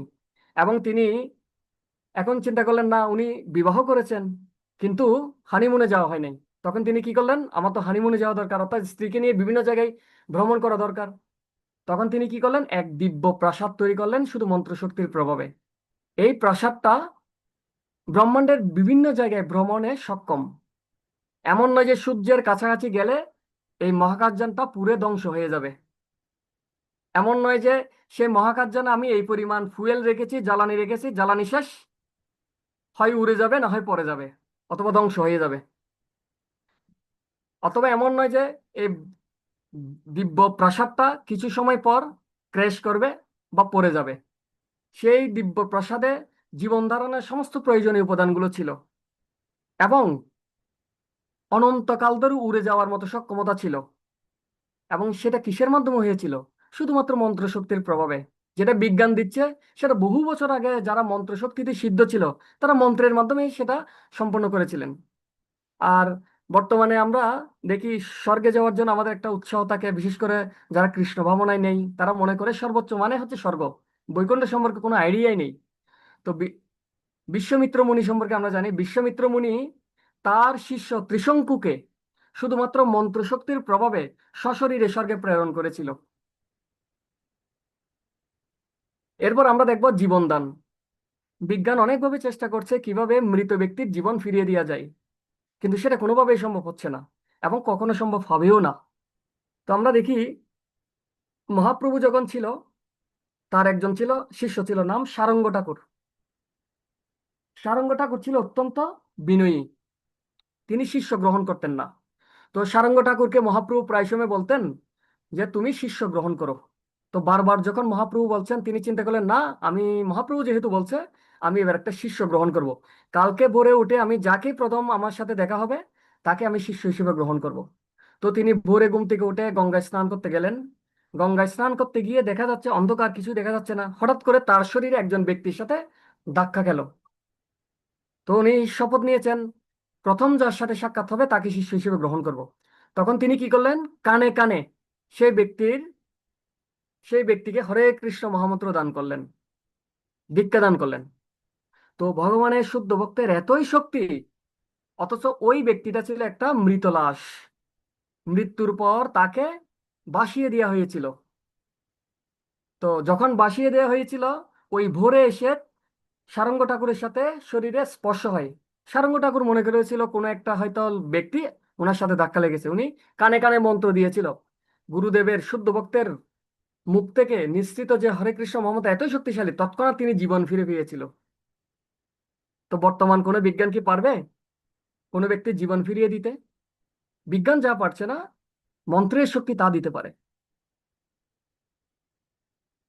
এরপর আমরা দেখি আহ কিছুদিন আগে একটা ভিডিও ভাইরাল হলো যে সমুদ্রের নিচে গিয়ে নরেন্দ্র মোদী দ্বারকার পূজা করেছিল। আপনারা হয়তো ভিডিওটা সবাই দেখেছেন। তো তাকে সমুদ্রের তলদেশে নিয়ে যাওয়ার জন্য 2-3 জন বডিগার্ড ছিল, পিছনে সিলিন্ডার ছিল, অক্সিজেন সিলিন্ডার। হ্যাঁ, সার্বক্ষণিক যোগাযোগ রেখেছিল উপরের সাথে যাতে কোনো অ্যাক্সিডেন্ট না হয়। সে দ্বারকার পূজাটা করেছিল, দ্বারকা নগরীর পূজা, কৃষ্ণের লীলাস্থলে দ্বারকা নগরীর পুজো করেছিল। আপনারা দেখবেন ভিডিওতে, ইউটিউবে সার্চ করলে পাবেন। তো সারঙ্গ ঠাকুরের এক শিষ্য ছিল যিনি মৃত। সারঙ্গ ঠাকুর মৃত যে শিষ্যকে জীবিত করেছিল, সে যেহেতু ভগবান মুরারির চেতনায় করুণায় সে চৈতন্য ফিরে পেয়েছে, সেজন্য সারঙ্গ ঠাকুর তার নাম রেখেছিল মুরারি চৈতন্য। সেই মুরারি চৈতন্য এত বেশি শক্তিশালী ছিল যে সে বনে গিয়ে বাঘ বাঘের গালে থাপ্পড় মেরে বলতো হরে কৃষ্ণ বলো, বাঘ বলতো হরে কৃষ্ণ। এবং বাঘের পিঠে চড়ে সে পুরো গ্রাম ঘুরে বেড়াতো আর হরে কৃষ্ণ মহামন্ত্র জপ করতো। এবং কখনো কখনো তিনি গঙ্গার নিচে গিয়ে টানা 2 থেকে 3 দিন হরে কৃষ্ণ মহামন্ত্র জপ করত। তো আমার প্রশ্ন হচ্ছে, উনি যে গঙ্গার নিচে গিয়ে জপ করতো তার জন্য কি কোনো অক্সিজেন সিলিন্ডার তখন ছিল? কোনো সাইন্টিফিক সুযোগ সুবিধা কি তার কাছে ছিল? ছিল না। তারপরেও তিনি সেটা করেছেন কিসের প্রভাবে? শুধুমাত্র মন্ত্র জপ, হরে কৃষ্ণ মহামন্ত্রের শক্তির প্রভাবে। শবরী মুনি পানির নিচে 1000 বছর তপস্যা করেছিল। তারপর 10 প্রচেতাগণ তপস্যা করেছিল জলের নিচে। তাহলে এইগুলো কিভাবে সম্ভব? শুধুমাত্র মন্ত্রশক্তির প্রভাবে।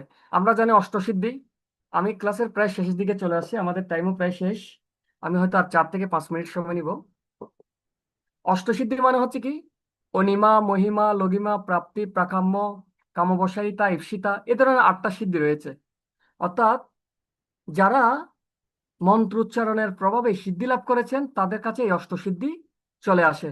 তো যারা স্বর্গের দেবতা বা ঊর্ধ্বলোকে রয়েছে তারা বাই বার্ন এই অষ্টসিদ্ধিগুলো লাভ করে, কিন্তু পৃথিবীতে যারা রয়েছে তাদেরকে সাধনার মাধ্যমে এই অষ্টসিদ্ধি লাভ করতে হয়। অষ্টসিদ্ধি হলে কি হবে? আমি এখানে বসে আছি, হঠাৎ করে আমি অন্তর্ধান হয়ে গেলাম, অর্থাৎ অনুর মতো হয়ে গেলাম, অনিমা। তারপর মহিমা এমন ভারী হয়ে যাবে তাকে কেউ তুলতেই পারবে না। যেমন হরে কৃষ্ণ হরিদাস ঠাকুরকে যখন 22 বাজারে বেত্রাঘাত করা হচ্ছিল, তখন বলছিল তুমি মারা যাচ্ছ না কেন? তখন বলছিল এক কাজ করো, তোমরা আমাকে গঙ্গায় নিক্ষেপ করো। তখন তাকে যখন গঙ্গায় নিক্ষেপ করার জন্য তুলতে লাগলো, তখন অনেকজন পাইক পেয়াদাও ওনাকে তুলতে পারছিল না। কেন? কারণ মহিমার প্রভাবে উনি এতই ভারী হয়ে গেছিল, কেউ তুলতে পারছে না। তখন বলল আপনি কৃপা করে একটু হালকা হয়ে যান। যখন হরিদাস ঠাকুর হালকা হলো, তখন ওনাকে নিয়ে গঙ্গায় ফেলে দেওয়া হলো। তো একটা হচ্ছে মহিমা অত্যন্ত ভারী হয়ে যাবে। তারপর হচ্ছে কি, আমি এখানে বসে আছি, যারা অষ্টসিদ্ধ অষ্টসিদ্ধি লাভ করেছেন তাদের এতই শক্তি, তারা চাইলে হাত বাড়িয়ে আমেরিকার কোনো বাগান থেকে একটা আপেল ছিঁড়ে নিয়ে আসতে পারবে, এবং তারা চাইলে শূন্যে বেশি বেরোতে পারবে, এবং তারা চাইলে পৃথিবীর মতো চাইলে আরেকটা গ্রহ তৈরি করে ফেলতে পারবে। এবং এই যে আমি কথাগুলো বললাম, এগুলো কোনোটাই কিন্তু বিজ্ঞানের প্রভাবে সম্ভব নয়, শুধুমাত্র হরে কৃষ্ণ মহামন্ত্র বা মন্ত্র উচ্চারণের প্রভাবে সম্ভব।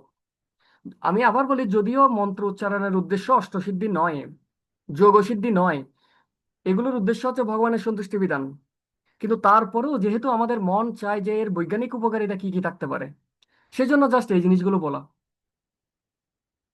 তো আমরা একটা মহাপ্রভুর সময়কালীন একটা লীলা দেখি। রসিকানন্দ ঠাকুর নামে একজন মহাপ্রভুর সময়কালীন এক ভক্ত ছিল। তো উনি সকালবেলা দাঁতন করছিলেন, নিমের দাঁতন। তো কিছু ভক্ত এসে বলছে যে এখানে একজন যোগী বাবা এসেছেন, তিনি একটা গাছের কাঠির উপর দাঁড়িয়ে শূন্যে হাত শূন্যে বাঁচতেছে। তো রসিকানন্দ ঠাকুর বলছেন ঠিক আছে, এটা একটা সিদ্ধি, তবে এটা বেশি কিছু না, এর চেয়ে অনেক ভালো কিছু আছে। তখন ওই ভক্তগুলো আবার বলছে আপনি মনে হয় বুঝেন নাই, উনি একটা কাঠির উপর দাঁড়িয়ে শূন্যে ভাসছে। বলছে ঠিক আছে, এটা ভালো, কিন্তু এটা সর্বোচ্চ নয়। তখন ওনারা মনে করছে রসিকানন্দ ঠাকুর মনে হয় এই চমৎকার একটা শক্তি, এটা মনে হয় অনুধাবন করতে পারছে না, বারবার একই কথা বলছে। তো রসিকানন্দ ঠাকুর বলছেন তোমাদের না বলছি এটা আহামরি কিছু না, এটা ঠিক আছে, কিন্তু এটা আহামরি কিছু না, এর চেয়ে অনেক ভালো ভালো কিছু আছে। তখন তিনি কি করলেন, উনি যে নিমের দাঁতন দিয়ে দাঁত ব্রাশ করছিল, সে নিমের দাঁতনের উপর দাঁড়িয়ে শূন্যে ঘুরতে লাগলো। তো উনি কিন্তু এটা কখনো নিজ থেকে দেখায়নি। ভগবানের শুদ্ধ ভক্তরা এই অষ্টসিদ্ধি কখনো দেখায় না, কিন্তু কেউ যদি ভগবানের পবিত্র নাম ভালোভাবে উচ্চারণ করে, এর প্রভাবে এই সিদ্ধিগুলো তাদের হস্তগত হয়ে যায়। কিন্তু এগুলো হরিনাম বা মন্ত্র উচ্চারণের উদ্দেশ্য নয়, উদ্দেশ্য হচ্ছে ভগবানের সন্তুষ্টি বিধান। তো আমরা চেষ্টা করছিলাম যে হরে কৃষ্ণ মহামন্ত্রের মাধ্যমেও এমন কিছু প্রাপ্তি হওয়া সম্ভব যেগুলো বিজ্ঞানের মাধ্যমে পাই, এবং আরো এমন কিছু পাওয়া সম্ভব যেগুলো বিজ্ঞানও আমাদের দিতে পারে না, কিন্তু মন্ত্র উচ্চারণের প্রভাবে সম্ভব। এবার আমরা সর্বশেষ যে টপিকটা দেখব, এই মন্ত্র জপের উপকারিতা কি শুধু ভক্তরা জানে? অভক্ত বা অসুর তারা কি জানে না? দেখুন, যুগে যুগে যে সমস্ত অসুররা মহাশক্তিশালী পরাক্রমশালী হয়েছিল, তারা সবাই কিন্তু মন্ত্র উচ্চারণের প্রভাবেই হয়েছিল। যেমন রাবণ ব্রহ্মার উপাসনা করেছিল, হিরণ্যকশিপু ব্রহ্মার উপাসনা করেছিল, কারণ তারাও জানতো যারা ভগবানের বিরোধী, যারা অত্যন্ত আসুরিক প্রবৃত্তির, তখনকার এখনকার যে অসুরগুলো, তখনকার অসুরের কাছে কিছুই না, মশা মাছি। তখনকার অসুররা অনেক শক্তিশালী ছিল। ইভেন হিরণ্যকশিপুর বা হিরণ্যাক্ষ এত শক্তিশালী ছিল যে পুরো পৃথিবী গ্রহটাকে কারণ সমুদ্রের নিচে ডুবিয়ে রেখেছিল।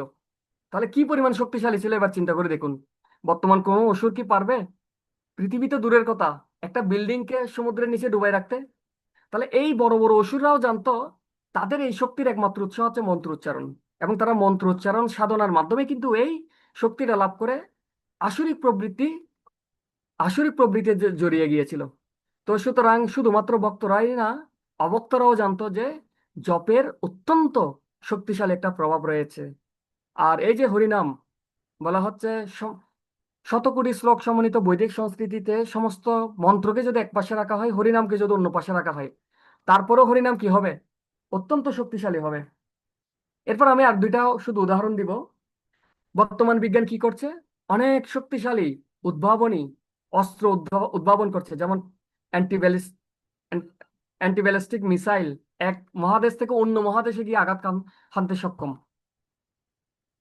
আর কি কি উদ্ভাবন করেছে? পারমাণবিক অস্ত্র উদ্ভাবন করেছে, পুরো একটা প্রদেশ ধ্বংস করে দিতে পারে, যেমন হিরোশিমা নাগাসাকিতে দ্বিতীয় বিশ্বযুদ্ধের সময় নিক্ষিপ্ত হয়েছিল, যেখানে এখনো পর্যন্ত জীবন ধারণ কঠিন হয়ে দাঁড়ায়। হাইড্রোজেন বোমা আবিষ্কার করেছে। তো আসলেই তো বিজ্ঞান অনেক কিছু আবিষ্কার করেছে,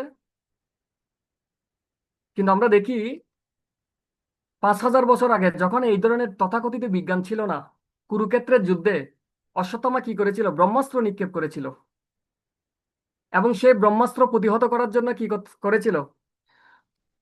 সেই ব্রহ্মাস্ত্র এতই শক্তিশালী ছিল যে চাইলে একটা ব্রহ্মাণ্ড পর্যন্ত ধ্বংস করে দেওয়া সম্ভব।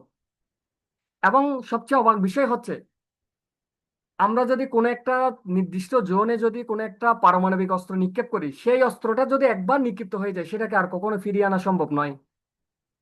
তার চেয়ে হাজার হাজার লক্ষ গুণ শক্তিশালী ব্রহ্মাস্ত্র উম, মন্ত্রের মাধ্যমে আবার পুনরায় নিবৃত্ত করা সম্ভব। তাহলে এই যে প্রযুক্তি, এটা কি বিজ্ঞানের প্রভাব হয়েছিল নাকি মন্ত্রোচ্চারণের প্রভাবে হয়েছিল? তারপর আমরা লাস্ট যে উদাহরণ সেটা বলি। আমরা মনে করতে পারি বর্তমানে অনেক উন্নত ব্যবস্থা রয়েছে, যেমন এখানে অনেকে রয়েছেন ফ্রান্সের ভক্তরা এখানে এই বিজ্ঞানের উন্নতির প্রভাবে কি করছেন, আমার কথাগুলো শ্রবণ করছেন, বা আমরা সরাসরি একে অপরকে দেখতে পাচ্ছি।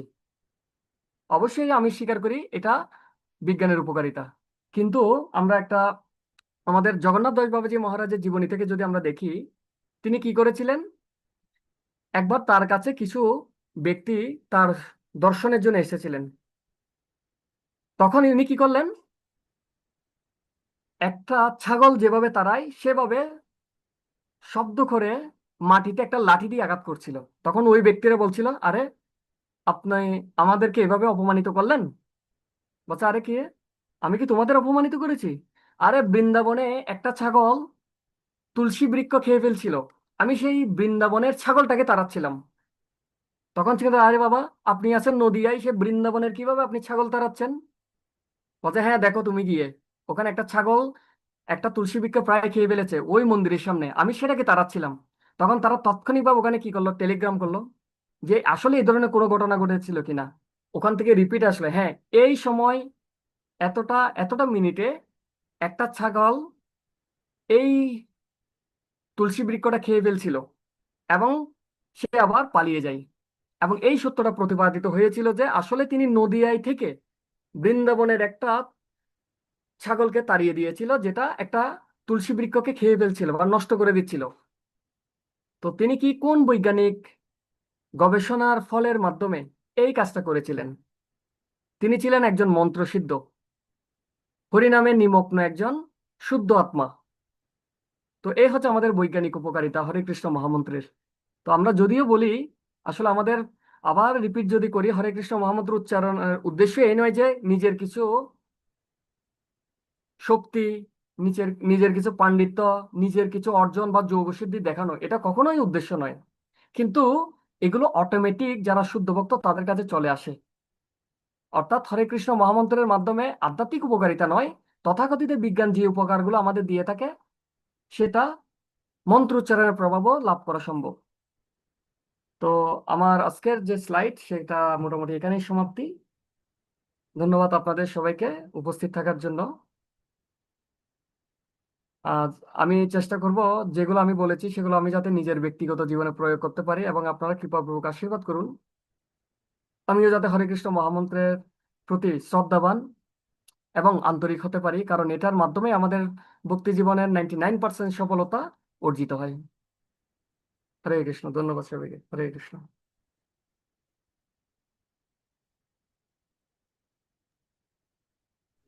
প্রভু হরে কৃষ্ণ। আরো কোনো প্রশ্ন? আর একটা বিষয় বলবো, আমাদের এই স্কোর ইউসেল এই কোর্সটা হচ্ছে ভেরি ইম্পর্টেন্ট ওয়ার্ল্ডের মধ্যে। বেশিরভাগ আপনার অক্সফোর্ড, এমআরই এসব মানে এগুলো হচ্ছে অনেক দামি দামি কলেজের মধ্যে কোর্স করানো হয়। আমরা এরকম একটা কোর্স শুরু করতে যাচ্ছি। এই কোর্সটা করলে আপনি গীতার পুরো গীতার 6টা বিষয় এটা একটা ধারণা সবার হবে। যারা যারা করবেন নামগুলো জমা দিবেন, যারা বাহারাইনে কৃষ্ণ ভগবান কাছে নাম জমা দিবেন। এই কোর্সটা করলে করার শেষ করার 600 মানে 6টা ক্লাস আর কি পুরো গীতার উপর। তো আমরা হচ্ছে 6 সপ্তাহ নিব। তো যারা যারা করবেন নাম জমা দিবেন, কোর্স সার্টিফিকেট দেওয়া হবে। কোর্স ফি হচ্ছে 500 টাকা, ঠিক আছে? তো এটা আপনারা যদি করেন আপনারা বুঝতে পারবেন অনেক কিছু সেখান থেকে শিখতে পারবেন, জানতে পারবেন। এখানে 6 নম্বর যে সেকশনটা থাকবে এটাতে থাকবে যে ভগবান যদি একজন হয় তাহলে আহ ভগবান ধর্ম যদি কেন? হ্যাঁ, এত ধর্ম কেন, ঠিক আছে? তো যদি আমি চাচ্ছি যদি এরকম কেউ থাকেন নাম জমা দিবেন, রেজিস্ট্রেশন করবেন, শিডিউল শুরু হতে যাচ্ছে। হরে কৃষ্ণ। আর তো আজকে ক্লাসের কারো কোনো প্রশ্ন থাকলে তো করেন।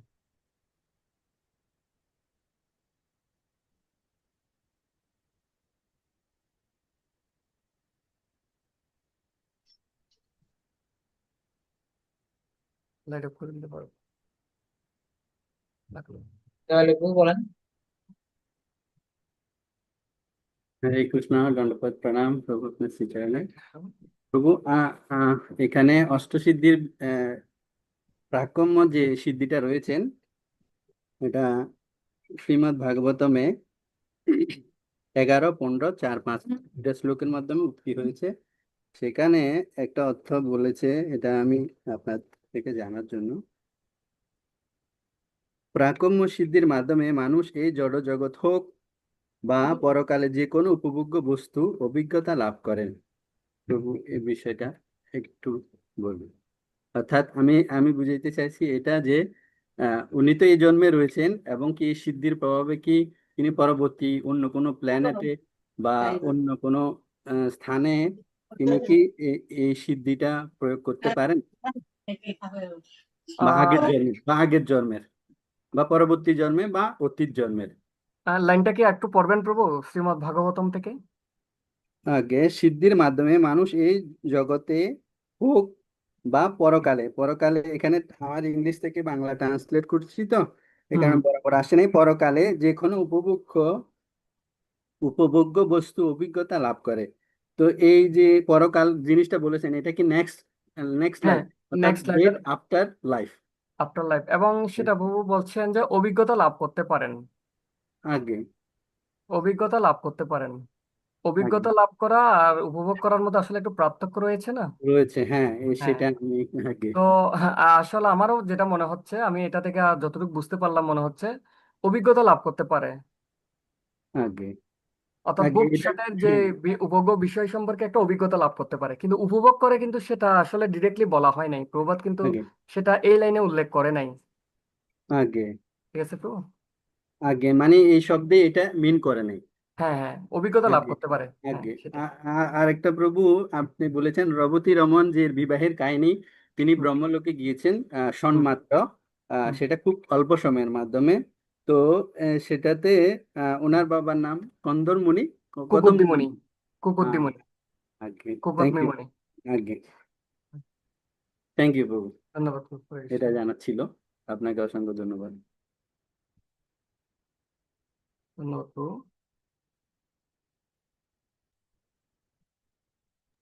কারো কোনো ঠিক আছে। প্রশ্ন? ও হরে কৃষ্ণ। ওই যে বলরামের সঙ্গে যার বিবাহ হয়েছিল তার কথা বলছেন কি? কুকুমি মুনি, হ্যাঁ হ্যাঁ, উনি হচ্ছে যা কোন, বলরামের শ্বশুর। বলরামের আগে হ্যাঁ শ্বশুর। হ্যাঁ, বলরামের শ্বশুর, হ্যাঁ। শ্বশুর। আর তা বল- কন্যার নাম কি ছিল? মানে ও রেবতীর রেবতী। সাথে তো বিয়ে হলো, হ্যাঁ রেবতী। রেবতী। হ্যাঁ হ্যাঁ, রেবতী। ওটাই, ওটা কি আগেও কি রেবতীই ছিল নামটা? হ্যাঁ, রেবতী ছিল। প্রভৃতি ছিল, বিয়ের পরে রেবতী। রমন হয়েছেন। হ্যাঁ হ্যাঁ, রেবতী। হ্যাঁ হ্যাঁ, বিয়ের পরেই তো রেবতী হয়েছে, আগেও কি রেবতীই ছিল? এটা তো আসলে রেবতী নামেই উল্লেখ করা রব- ছিল। তো আশা করি এটা রেবতী তো ছিল আমার মনে হচ্ছে। কারণ এখানে কিন্তু রেবতী নামটাই উল্লেখ ছিল, দ্বিতীয় কোনো নাম আমি পাই নাই। প্রভু তার মানে আমি হয়তো এখানে রেবতী ছিল। পেয়েছি, আমি এখানে পেয়েছি রবতী আগের নাম ছিল, যখন বলরামের সাথে বিবাহ হয়েছে তখন ওর রবতী রমন নামে প্রসিদ্ধি লাভ করেছেন আচ্ছা। ও রেবতী হ্যাঁ, রমন। হুম। আগে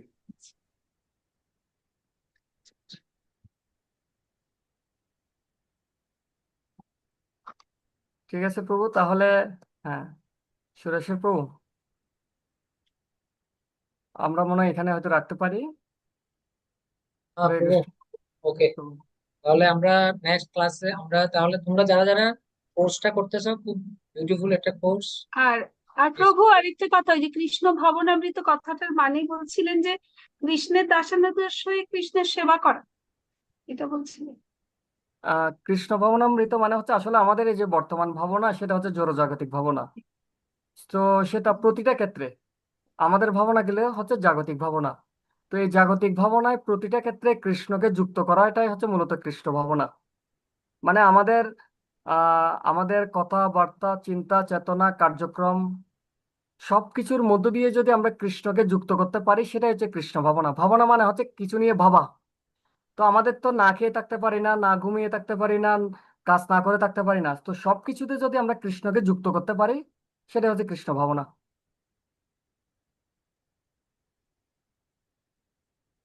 হরে কৃষ্ণ। মানে এক্সাক্ট এক্সাক্ট কথাটা কি তাহলে এই কৃষ্ণ যেটা বলছিলেন আর কি, কৃষ্ণের দাসানুদাস হয়ে কৃষ্ণের সেবা করা। হ্যাঁ, তা তো অবশ্যই।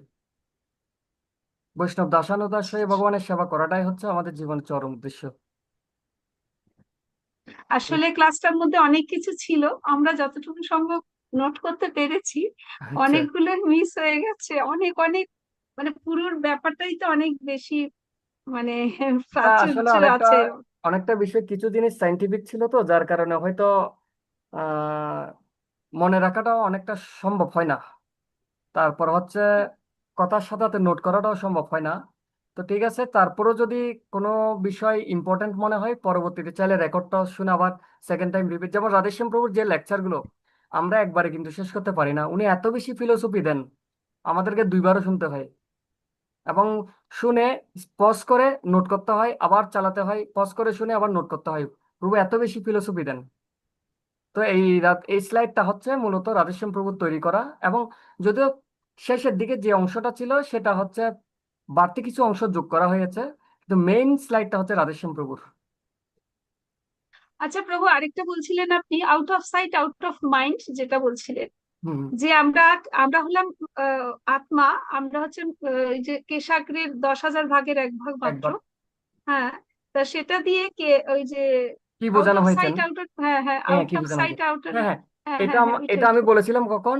আব্রাহাম লিঙ্কন, মহাত্মা গান্ধী, তারপর হচ্ছে হিটলার, শেখ মুজিবুর রহমান, তাদের উদাহরণ দিয়ে এই কথাটা বলেছিলাম। অর্থাৎ ওনারা ছিল আমাদের প্রত্যেকজন ব্যক্তি তার নিজ নিজ দেশ এবং জাতির জন্য অত্যন্ত অবদান রেখেছিল। তো আজকে কয়জন তাকে মনে রাখে তার অবদানের জন্য? ইভেন মনে রাখা তো দূরের কথা, তাকে সেই দেশের জনগণরাই হত্যা করেছিল। তো আমরা এই জড়জগতে যতই অবদান রাখি না কেন, আমাদের মৃত্যুর সাথে সাথে সবাই ভুলে যাবে। মানে দৃষ্টিশক্তির বাইরে যাওয়ার সাথে সাথে আমাদের সবাই ভুলে যাবে। এটাকে বলা হয় out of sight out of mind. যতক্ষণ সামনে আসি ততক্ষণ আমাদের মনে রাখবে, দৃষ্টি থেকে সরে গেলাম, আমরা যতই বড় অবদান রাখি না কেন, কেউ আর আমাদেরকে মনে রাখবে না। Out of sight out of mind. মানে বাংলায় যেটা বলে চোখের দূর মনের দূর। হ্যাঁ, সেটাই। চোখের দূর। সেটাই, চোখের আড়াল হলে মনের আড়াল, যেটাকে বলা হয়।